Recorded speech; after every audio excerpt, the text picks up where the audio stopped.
All I could think of was the words from the Negro spiritual.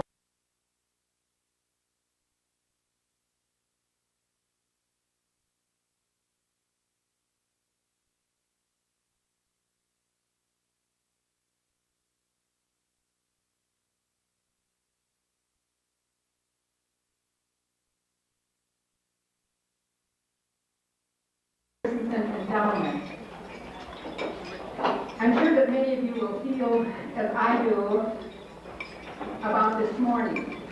And all I could think of was the words from the Negro spiritual, "Oh Lord, what a morning." It was truly a celebration, rich in the experience of the spoken word, of the music, and then to the beautiful piece of art on the campus. And now we have come together for a time of fellowship, for deepening of our understanding of the Christensen heritage, and also for learning something about the plans for preserving and perpetuating that heritage. I would like to call first on President Anderson, who's what I call today our roving president, who moves from event to event. And he needs to move on now to talk to the men who are about to engage in the football field. So I call upon him for a word of welcome. President Anderson.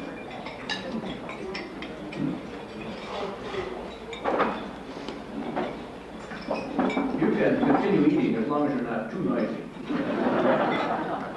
I've been asked to say a few words, and although my comments might have fit better toward the end of the program, I asked if I might speak earlier. I'm not going to talk to the football players in terms of a pep talk, but they think it's amusing, helpful. I don't know if I'm around to yell at them when they come out. And I was just about to make it, and I have to get over there. We are here at Augsburg in the process, appropriately, of recognizing and honoring the work of Dr. Bernhard Christensen. In May, we had the renaming of the College Center, the Christensen Center. Now at homecoming, a sculpture, a marvelous exhibit downstairs, and which I hope you've had a chance to see, and the marvelous convocation. The greatest honoring would be to find ways to perpetuate his position, his understanding, as outlined so beautifully by Dr. Sonic this morning. And that's what we're working on now.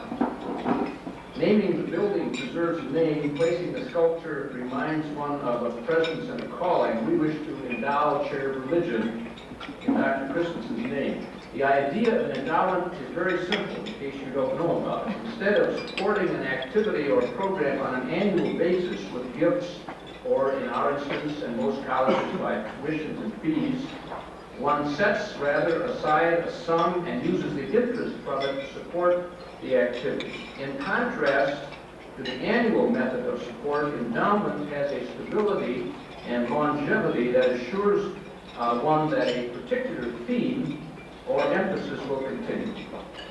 We need many endowed chairs and endowed programs at Augsburg. At the present time, we have a total of $4 million in endowment at this school. When I became president in 1980, we had $1 million. In November, the Board of Regents at their meeting will be asked to approve an expansion and extension of our current fund drive to total $60 million rather than $25 million, and to run to the year 2000 rather than 1992. This recommendation from staff and executive committee of the board is based on a very successful first phase of the fund drive. We've raised $16 million thus far, and it's based also on the needs identified in the strategic planning process that has been underway for several months. When we are successful, and not if, when we are successful, we'll have added about $14 million for building and renovation, and we will have a total of $20 million in endowment. When I first became president and looked around, I established an 11th commandment for myself, which reads, "Thou shalt not covet thy neighbor's endowment." Just this morning, in Tribune, Someone from Carleton spoke of their endowment, which is not 4 million or not 20 million, it is 200 million. And that has been the result of many, many years of concentration on that particular type of fundraising. The Christensen Chair will be the first endowed chair at Augsburg. Other persons will give you details. You can count on them to do that. You cannot count on others to raise money, that is, to give the gifts. This group is central to that effort, and I invite your wholehearted participation. Thank you.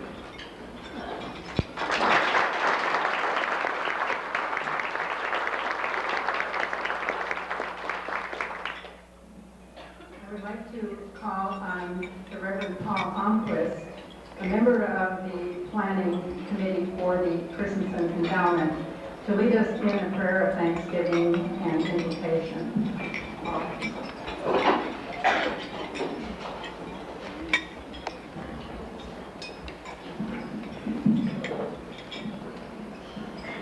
Let us pray.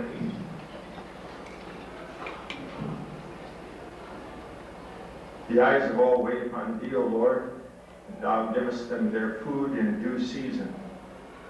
Thou openest thy hand and satisfiest the desire of every living creature. We thank you, O Lord, not as we ought, but as we are able, for the wondrous ways in which we have been fed, for the food which we now consume, but beyond that, for the wondrous ways in which our lives are sustained, in moments of distress as well as in moments of great joy. We pray that this may be such a time for us and for this college, that there may not only be sustenance, but that by the grace of your Spirit, in this time of autumn, there may be a new sense of spring, a new time of beginning, when the gospel, which is ever new, takes firm grip upon our lives and motivates us to service. In your name and for your sake, we pray. Bless this day. In Jesus' name, amen.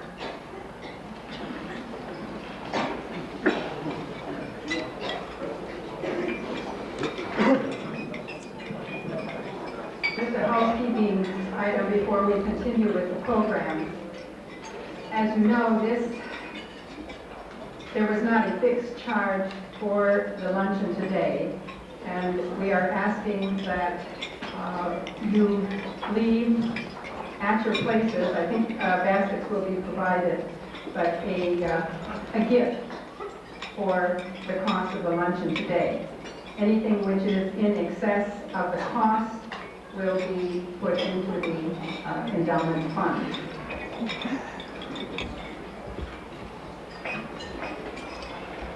I see many of the same faces here today that were with us on May 21st when the Christensen Center was named.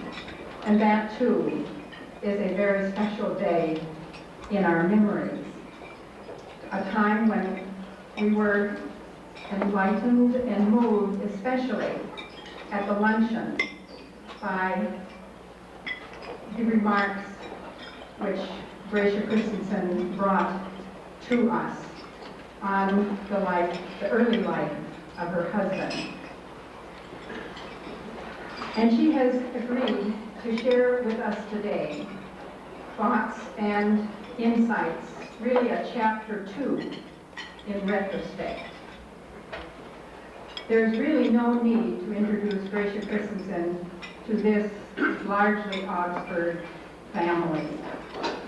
But I do feel the need to publicly acknowledge not only gratitude to her for what she has given to Augsburg and to many of us as Bernhard Christensen's wife and helpmate, but to recognize the Gracia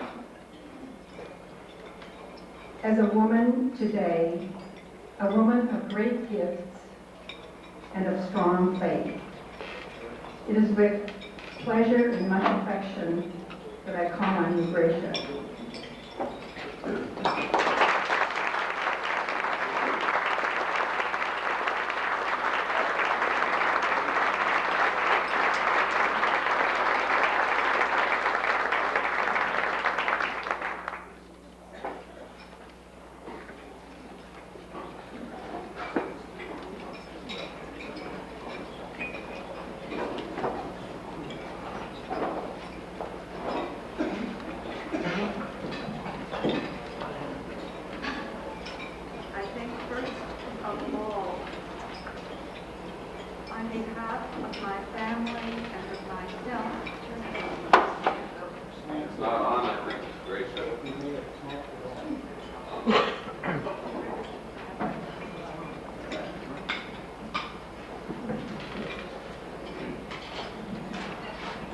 That better? Yeah. Thank you, Jerry.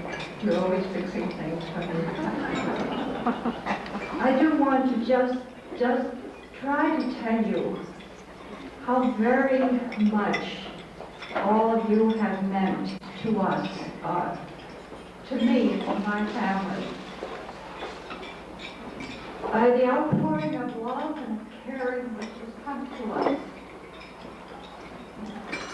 since Marina's tragic death.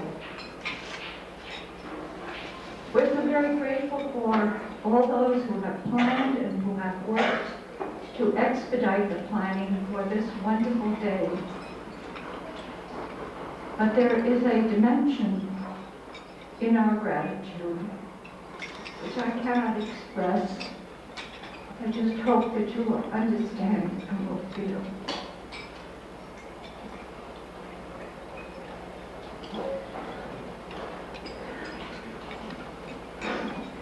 I wasn't sure that I ought to do this today, and I hope that I'm going to be able to get through all right. I've had a very strange experience in trying to prepare something for this day, because I confess I am living in kind of another dimension. But about midnight last night, all of a sudden, I started to write, and I tell you, I could hardly finish, and you're going to have to endure the results.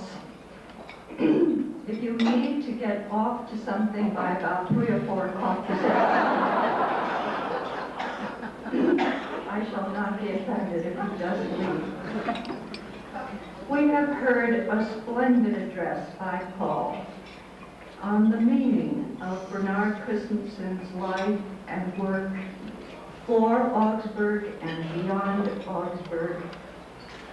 But in my reading to you today, I'd like to shift the perspective a little bit and share again some glimpses of the beginnings of his pilgrimage.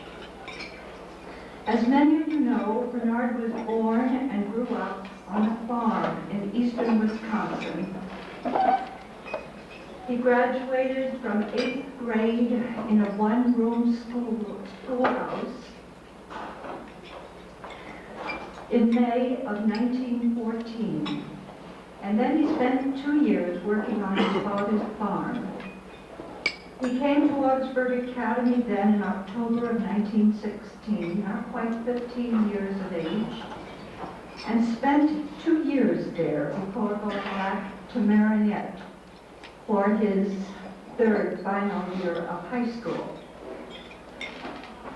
A year of teaching at a rural school in a Polish-Wisconsin community followed that from 1919 to 1920. But he was pursued by President Sverdrup to return to Augsburg College, and he did so in the fall of 1920. He received his BA 2 years later in 1922. Then 3 years of seminary study followed that, with summers filled with vacation Bible school teaching, travel, preaching in the Lutheran Free Church. And from 1925 to 26, after seminary graduation, He taught at Oak Grove Seminary, as it was called then, in Fargo.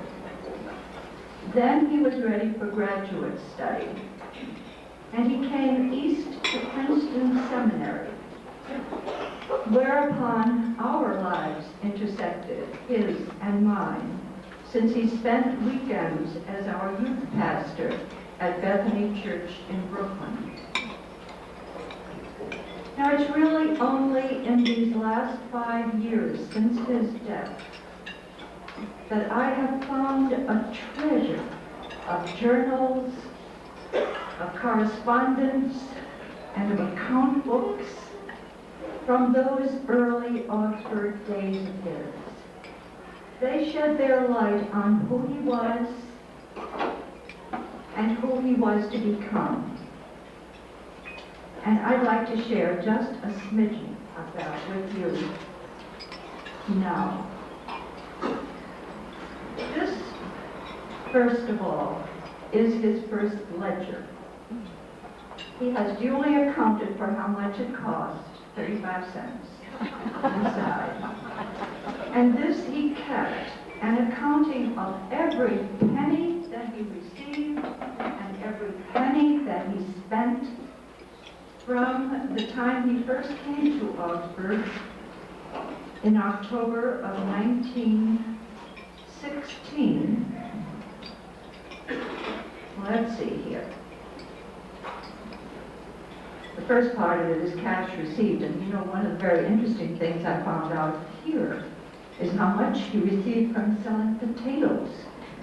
I guess that was the way that lots of students made their tuition money. He sold potatoes and he sold colportage books. Those were his main salesmanships for raising tuition money. But his expenditures are from the first day that he arrived. Let's see. Actually, he gives the accounting of his getting outfitted to come to Augsburg, too, a few days before. I told you I thought I had this all prepared, but it was about 2 o'clock this morning, so I'm sorry. The accounting, anyway, is all the time from the day that he came until he was in his second year of college in January of 1923. All of that, every cent that he got, every cent that he spent, all in here. And it reveals a very interesting story.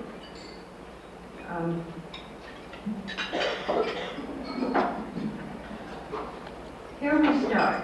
This is actually, he arrived at Augsburg on October 16th, 1916, and in a very careful, rather childish hand, he has cash paid out, date, article, amount.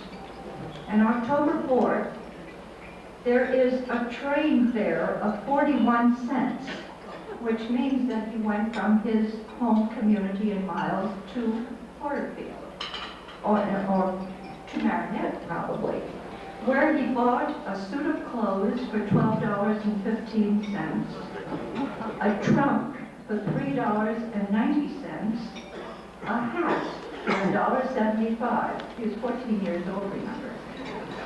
A watch and a chain for $1. A pocketbook for 35 cents, a shaving brush for 10 cents. And to get himself prepared for college life, he bought soap for 5 cents, 2 towels, 20 cents, handkerchiefs, 10 cents. And all that then, outfitting a young man in 1916 for his first year of high school cost just $20.01. And there are 2 lovely little additions to this list here. Ice cream, 5 cents. He really deserves some kind of a treat after all the shopping he's been doing. And also bananas, 5 cents. And bananas is very interesting because he never learned to spell that word right.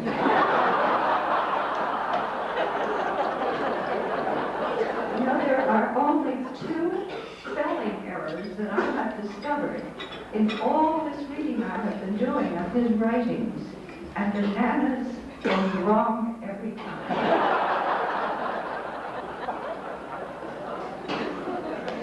His 3rd year of high school, when he was living in Marinette and renting a room and cooking his own meals during that year, he ate a lot of macaroni.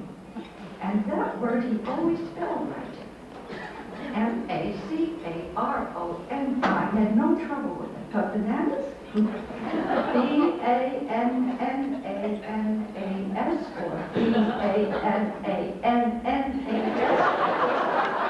It's really, this is his first bananas for 5 cents. Well, the day came, the 16th, and he bought a ticket to Minneapolis for $7. And he bought a quilt for $2.50. And the next day, what do you suppose the first thing is? It's bananas. But this time, 10 cents worth. I don't know if Minneapolis was more expensive or if there were more bananas. But that first day, there's streetcar fare of a nickel, and then trunk delivery of 50 cents. And I suppose those are his expenses getting from the train station to the Augsburg quadrangle. That same day, he paid his tuition for 1 semester, $15.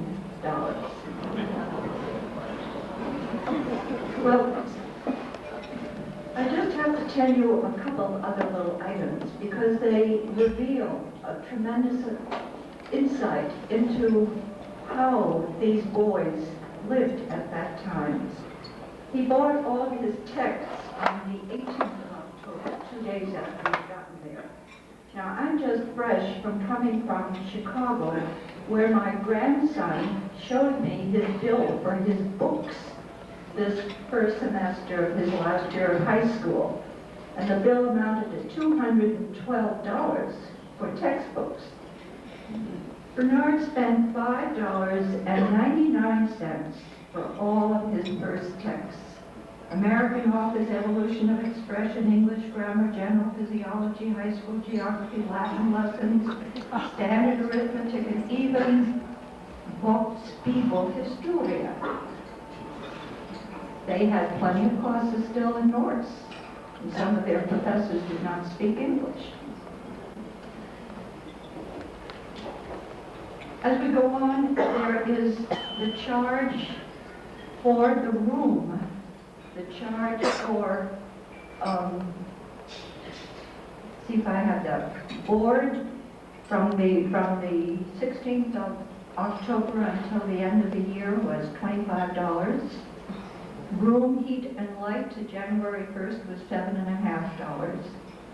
But he had to pay a $2 caution fee, too. One interesting little item here is share in a wash tub. 40 cents. And I suppose what happened is that a whole group of the boys got together and bought a wash tub so they could wash their clothes. And each one's share was 40 cents. And it goes on like that. One of the really kind of interesting notes, once a month, there's 5 cents spent for a bath, once a month. And I presume that was the municipal baths that there were down there on Riverside Avenue. 5 cents, once a month, a bath. He pays 10 cents to use an iron. That's in here. And at the end of the week, when he comes short 1 penny, he puts not accounted for.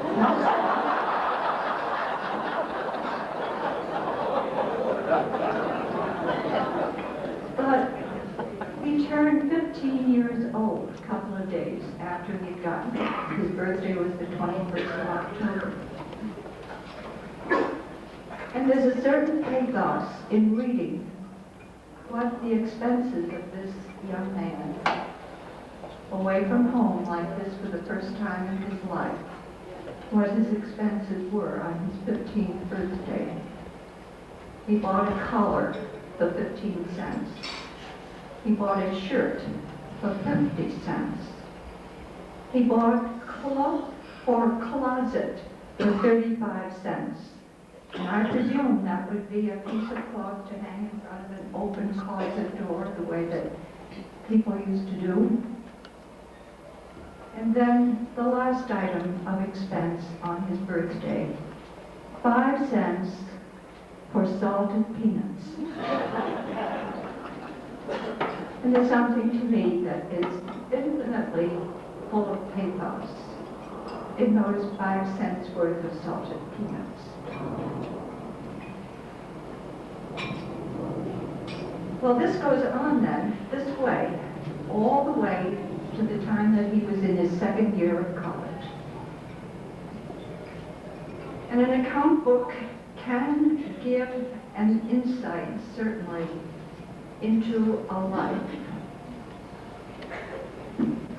But a journal fleshes it out. And this little pocket book, as it's called, a pocket notebook, is the first journal that I have found. There's reference to earlier ones, but I haven't found any earlier one. On the outside it says, B. M. Christensen, notice. The contents of this book are private, underlined. So it's with a little fear and trembling that we should open it. But from January 1st, 1922 to February 23rd, 1922, she writes every day. Fortunately, or not, there are lots of references to lots of people, but it's only by initials. Some of the initials I recognize.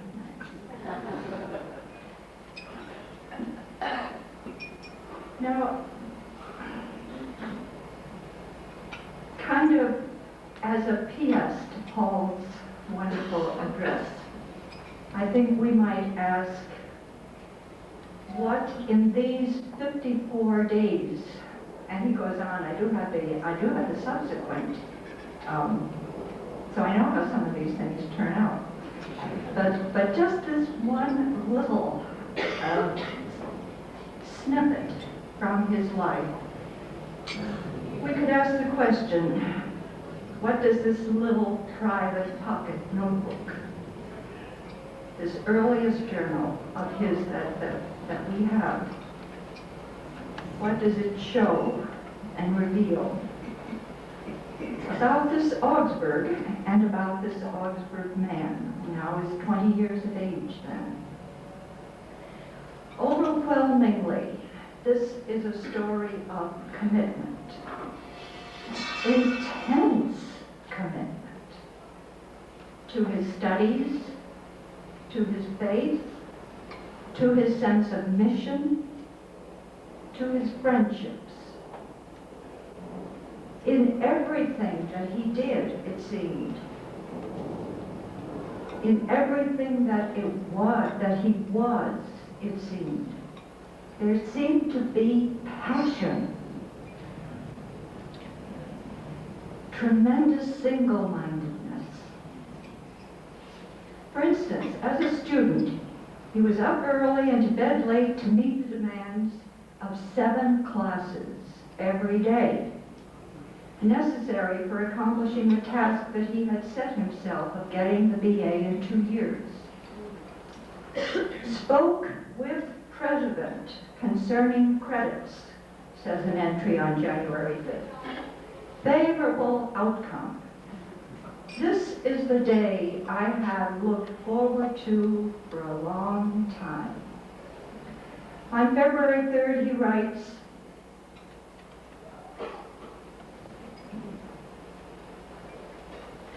my days become more crowded. Themes, speeches, reports, readings, presentations, Bible classes, meetings, theses, correspondence, necessary conversation. Exchanges, articles, poems, committee work, interviews, gym classes, clubs, library research, plans for summer, vocals, sermons, concerts. Dash. In the midst of all this, may I not forget the one thing needful. 2 weeks later, I have much work ahead of me yet this quarter. I can't even see the harbor ahead of me. But after midnight, one good study night, he notes, there is a certain charm in studying and conquering. The days are just too short. He was required to write a baccalaureate thesis and give some insights into the processes involved in that. On January 28th, he wrote, quote, narrowed my thesis subjects down to 4, Desdemona, the Rubaiyat, Melanchthon, and the Puritans.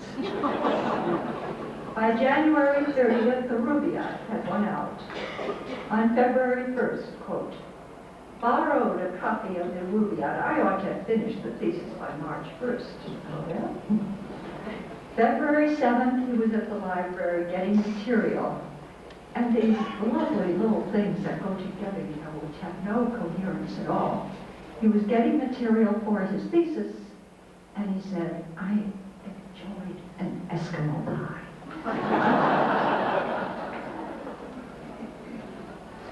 On February 11th, he wrote, had intended to be working at my thesis today. Mensova borde. He was sick all day. February 13th, read The Life of Omar Khayyam by Shirazi. I am becoming interested in my subject. February 17th, more books. 3 hours of steady reading. 2 interesting possibilities have now developed for the thesis. A comparison of Omar with Schopenhauer, or an analogical discussion of the Rubaiyat and Ecclesiastes. Finally, on February 22nd, which was the day before the last day of this particular journal, he writes this entry. A holiday, February 22nd, a holiday, began a detailed study of the Rubaiyat. Was interrupted in the midst of it by a Mr. Dingman, agent for a Bible dictionary. I ordered one. Cost $48. Rather much, but it is to be paid in installments. And here again, it's such fun to have this to correlate with. The installments were $3.50 once a month. So it would take a while to pay for that Bible dictionary. Rather much, but it is to be paid in installments, a very valuable work. And then in another of these jumps that have no rhyme or reason or logic, he says, I must gain a thorough knowledge of Hebrew and Greek. Then he goes back to the salesman. Since he kept me past supper time, he invited me out to supper with him. I found that he is an Adventist, very well versed in the scriptures. We discussed especially the problem of eternal punishment. So much for Omar Khayyam that day too. But that's how Bernard's education progressed. There are some disarming vignettes in these pages as well. Like the evening of February 2nd, 1922, when Bernard varnished the floor of his room. He writes, quote, Caleb, and that would be Caleb Quanbeck, Caleb came in while we were varnishing, and we discussed, or rather expressed our view of the right of the unengaged to kiss.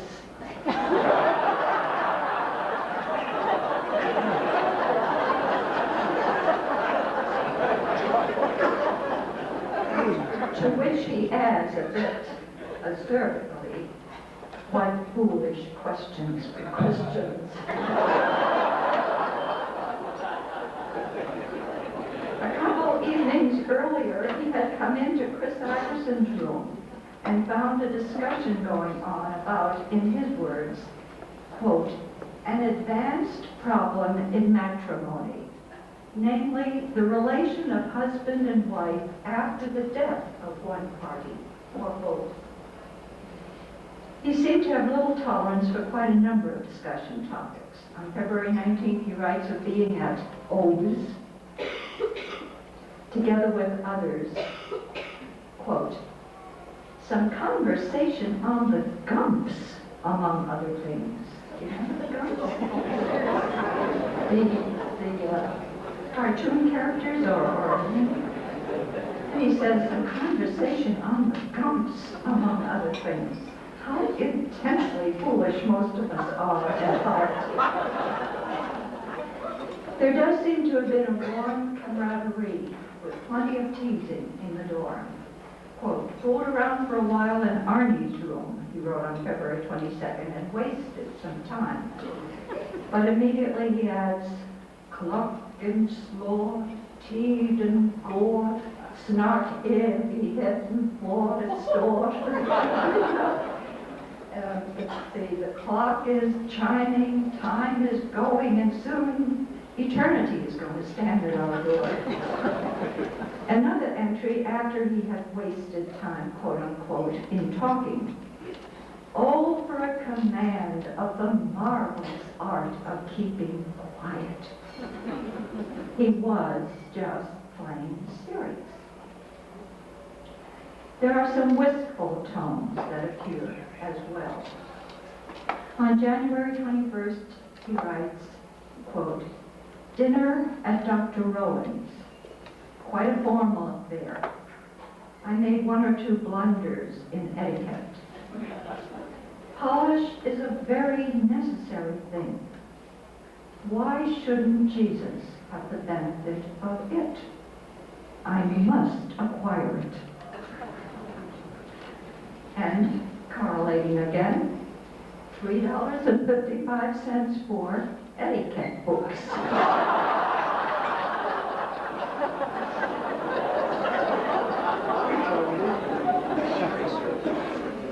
Another time, on January 9th, he bought several items for his room, including a motto that read, even Christ pleased not himself. And he wrote in his notebook, I believe the psychological effect of a nice room makes it worth the trouble and the expense. And when you go to correlate the expenses, you find rugs, $4.50, doily, 50 cents, spread for the bed, $1.69, and the motto card, already referred to, 50 cents, varnish, 70 cents. But there are two other entries as well. To a poor man, 25 cents. To missions, $5.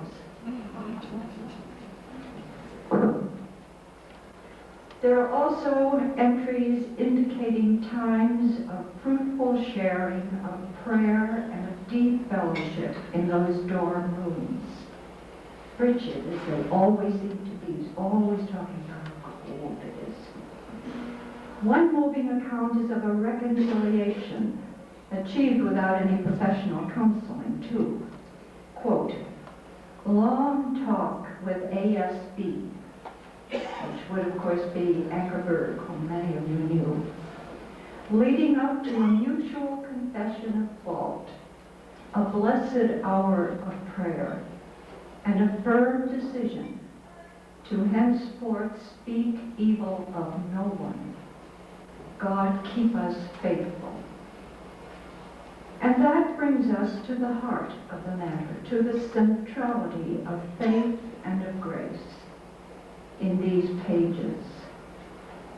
In the middle of the account book is a strange interpolation in an almost childish hand a kind of abbreviated vita.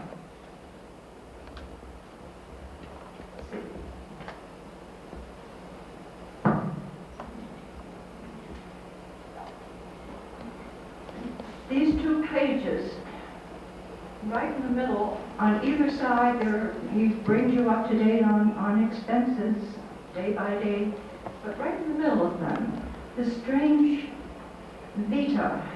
Bernhard M. Christensen, born so-and-so, parents so-and-so, seventh child in a family of 10, baptized so-and-so, confirmed so-and-so, but then these words. Experienced assurance of eternal salvation in the early part of 1916. Had been spiritually interested for several years previous to this.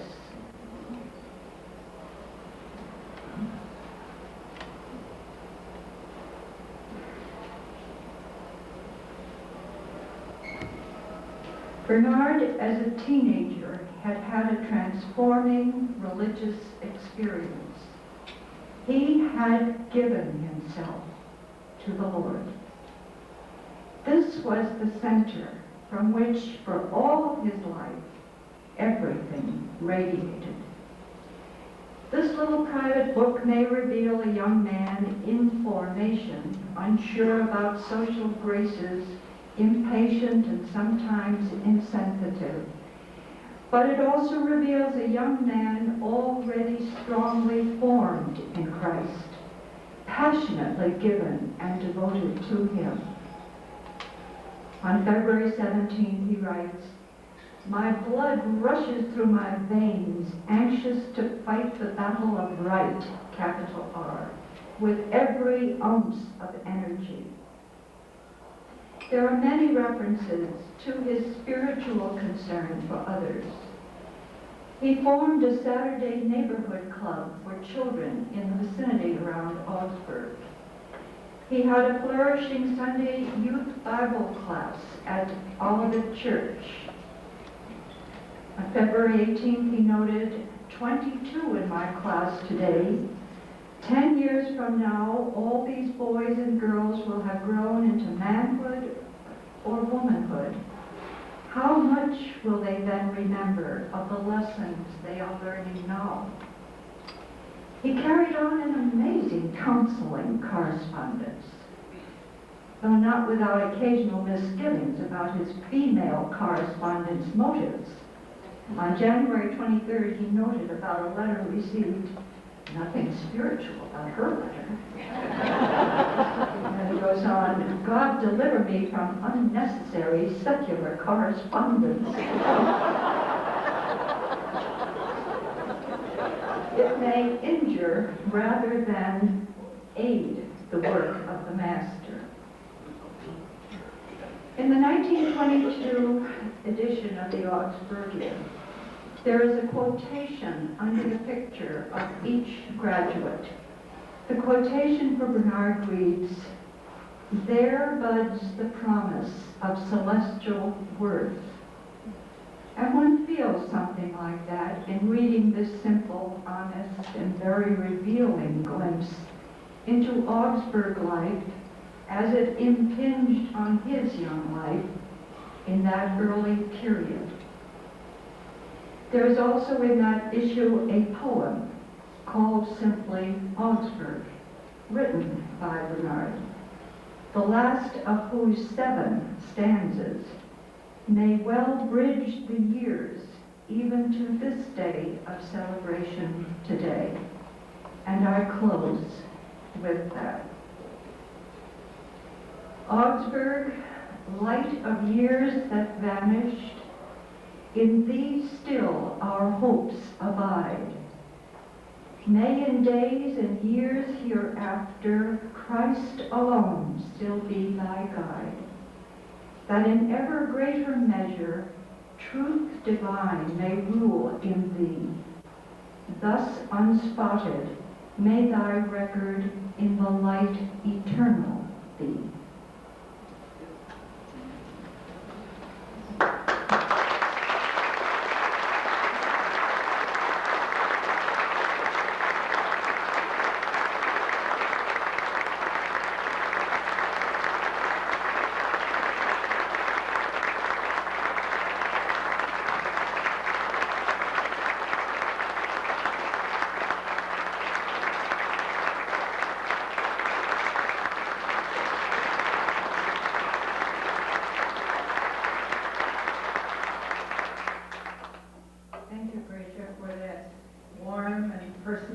and poignant and unvergänglich retrospect.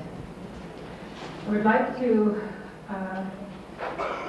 acknowledge the presence of two of Bernhard and Gracia's daughters with us today, Nadia Christensen and Sonia Stevens, and her husband, Dick.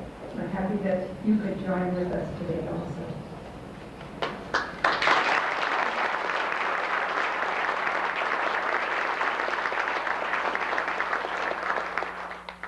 President Anderson, in his remarks, made some introductory comments on the Christensen Endowment.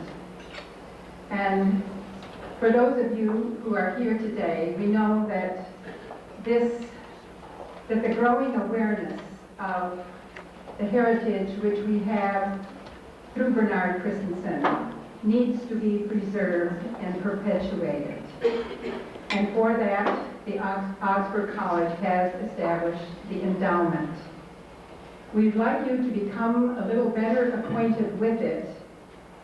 There have been pamphlets down at the display which we hope you will take time to read and reread and to ponder, even as Paul admonished you to do with the publications of Dr. Christensen. And there are excerpts from these in the display.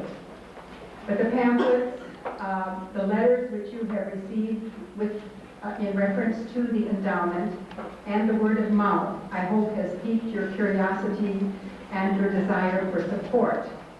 To flesh out that understanding, we have with us today two of the members of the Planning Committee, Bradley Holt, who will speak on the purpose and the vision of the Endowment Fund, and Irene Huben-Strummen, who is a co-chairman of the Funding Committee for the Endowment, will speak on the means to that end.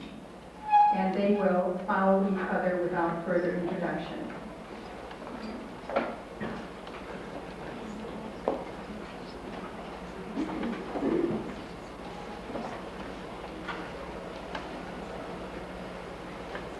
This day and your presence here are the fulfillment of long hopes on the part of our planning committee for the Christensen Endowment. I'm told I'm not being heard. Oh, all right. If you would look at this little pamphlet that most of you have just received, you will find on the inner side the list of the planning committee. We are people who are beginning a grand adventure. We want to help this college enrich the program that it already has. I remember as a student at Augsburg, some of the people who influenced me a lot were not simply my professors here, but also visitors. I think of Martin Marty, of E. Stanley Jones, and of Frank Laubach, among others. We on the Planning Committee are moving toward an endowed chair in name of Bernhard Christensen. But we are also thinking about the ongoing life of the college, and we would like to be able to plan events of various kinds and draw visitors from various segments who can keep alive and enhance the sort of vision that Bernhard Christensen had, namely a conversation between the Christian faith and the life of learning. It's not a narrow vision by any means, and it involves many aspects. It's what this college is about. And if we had more funds, we could do some things that we cannot do right now. We look to the day when people from the community, as well as students of Augsburg, will continue to hear the variegated appeals and challenges that Bernhard Christensen made when he was living. Many of us who are here today knew Bernhard Christensen personally. And this first event, which is somehow related to our committee's plans, focuses on the man.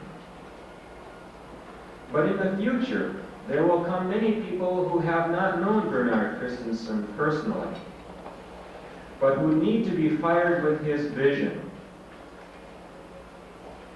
What would Bernhard Christensen think if he were here today? I keep thinking that.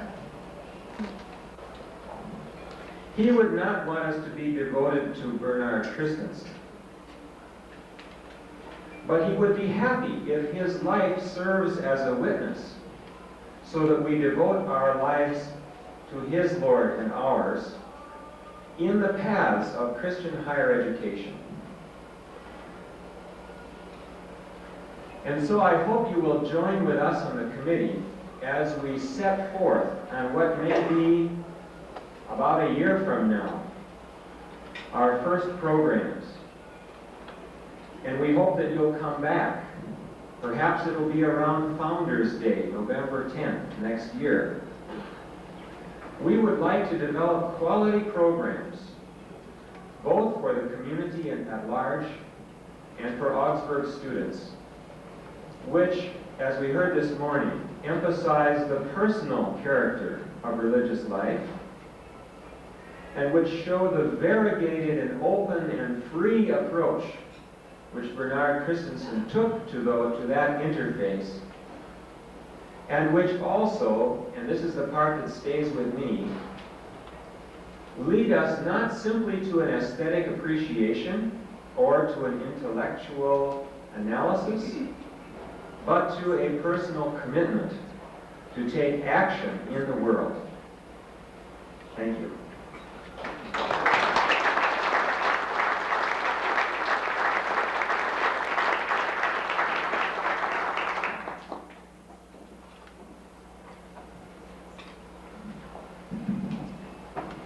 At the time of Dr. Christensen's death, I had wanted to write a tribute to him, and I hope that you will pardon the blending of a little bit of that kind of reflection with what I'm going to say about being on the funding committee. Dr. Christensen, and I use that title just as it was always used in our home, and everybody knew you didn't have to say his first name at all, who he was. Dr. Christensen meant a great deal to me. There are many things I could share in many different areas connected with those first years at Augsburg. But in reflecting, I feel that the concept of a great God was one of the lasting gifts he gave to me. In fact, if some of you remember him in chapel, the way he could say the word great was, when he was referring to the face, was positively elastic. I can still see his arms extended, spread eagle, and his voice stretching the word to its fullest length. But I think this was exemplified for me too in a memory that I have of hearing him speak at a Lutheran convention at Trinity Church, the old Trinity on the freeway now. I suppose when I was a sophomore. I remember just what he said, and I'm going to quote these verses from the 40th chapter of Isaiah. Have you not known, have you not heard? The Lord is the everlasting God, the creator of the ends of the earth. He does not faint or grow weary. His understanding is unsearchable. He gives power to the faint, and to him who has no might he increases strength. Even youths shall faint and be weary, and young men shall fall exhausted. But they who wait for the Lord shall renew their strength. They shall mount up with wings like eagles. They shall run and not be weary. They shall walk and not faint. I remember that Dr. Christensen said that mounting up with wings like eagles could be referring to the time of joy and inspiration in a person's life. Running was for the more ordinary days when we go about our work. But walking was for the days when the going is hard and the way is long. Then comes the promise of God. We shall not faint. I've thought of that passage many times in my life. You see, I am very grateful for Dr. Christensen. That's why I'm a volunteer for enlarging the Christensen Endowment to become a working reality at my alma mater, really strengthening the ministry of what has always been at the center of Augsburg's mission. Our plans as volunteers, and this does not mean that it won't happen on a much wider sphere and already has, thanks to the development staff of the college, our plan as volunteers is to reach Augies, primarily in what we call the Christensen era, giving them, and many of you are in that category, an opportunity to contribute financially towards the endowment. I'm part of that committee, and Jerry Thorson is a co-chairman. I don't know where you are, Jerry. Raise your hand. Way over there, okay. Sig Youngland also was involved with what we did initially. The entire list of the brochure is on the brochure that you just received if you want to see the names of the volunteer funding committee. We began our informal meetings last spring, just simply saying we were willing, and the development staff gave us choices of what needed to be done. For instance, Sig, Jerry, and I sent out letters, which we hope many of you received. My assignment or volunteering was the decade of 1943 to 52. The structure of the volunteer work is simple. Telephoning, or group meetings in a home, or personal contacts through conversation. And if any of you here wish to take part in this, please let Gordon Olson or G. Roy Carlson know. Or you can tell anyone who's wearing the funding committee badge, and they will see to it that your name gets to the proper place. If you should wish to make a pledge while you are here, that would be very welcome. The aim of the development staff is to have the fundraising for the endowment completed within the next few months. Giroy just came to me right before we started eating, and he told me that as of practically this moment, there is $141,550 in money and pledges. Then, if you add to that the expectancies in designated wills, which is $125,000, we presently have $265,550, which is over the halfway mark, and this is what we had sincerely hoped for at this particular time. At this point, I would also like to share with you some personal thoughts about a pledge to this endowment. Myrna and I have talked about this. We have realized that in the last few years, we've given much more time to discussing why we are giving and agreeing on the places of need. Maybe some of you resonate with this. Maybe it has something to do with our age. Perhaps in the past, we did more of this kind of thing. You know, oh yeah, we should give there. Let's give a little bit here. Let's give a little bit there. Now, it's as though we want to give to perpetuate something, which means a lot to us, to help make it live on past our lives. All of us here have multiple places to give, legitimate ones we value. And some of you I know have had to do as we did. We had to set up endowment funds for a child, a son who died, and we want to try to fulfill the kind of mission that he had begun to dedicate his life to. No one was better than Gracia. And I know there are a lot of people sitting here who know just exactly what I'm talking about.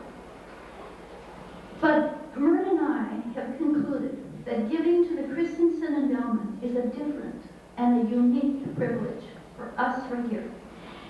It is for Myrna and me a result of having looked back whence we came in our young adulthood. The shaping of ourselves through Augsburg, and inevitably then through persons like Dr. Bernhard Christensen. Already, this shaping has influenced our children and our grandchildren. So here we have a chance to give a thank offering to God in the form of a pledge.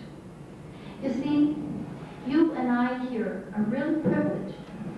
We're privileged to give for two reasons. Brad referred to the fact that the emphasis will be on what the endowment is going to accomplish. And we give, you and I, for the principles that Dr. Christensen stood for, those which Paul spoke so eloquently of in the chapel this morning, unforgettable experience, Paul, the ones which will live on long after the memory of the man has passed from the generations. Our children will give for that reason, our grandchildren will give for the reason of the principle, what it will do. Even, and they never knew Dr. Christensen. But we who are here are privileged to give also to honor a man whom we knew. A man who, under that great God you talked about, showed us truths of the Spirit, mysteries of God's grace, and faith at work.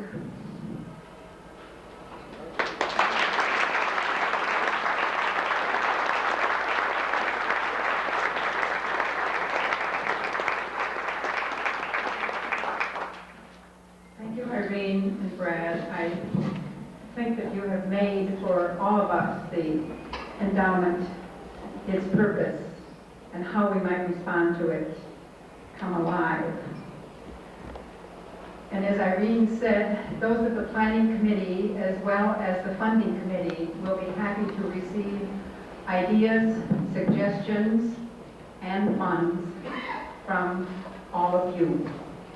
I know you will want to be a part of this.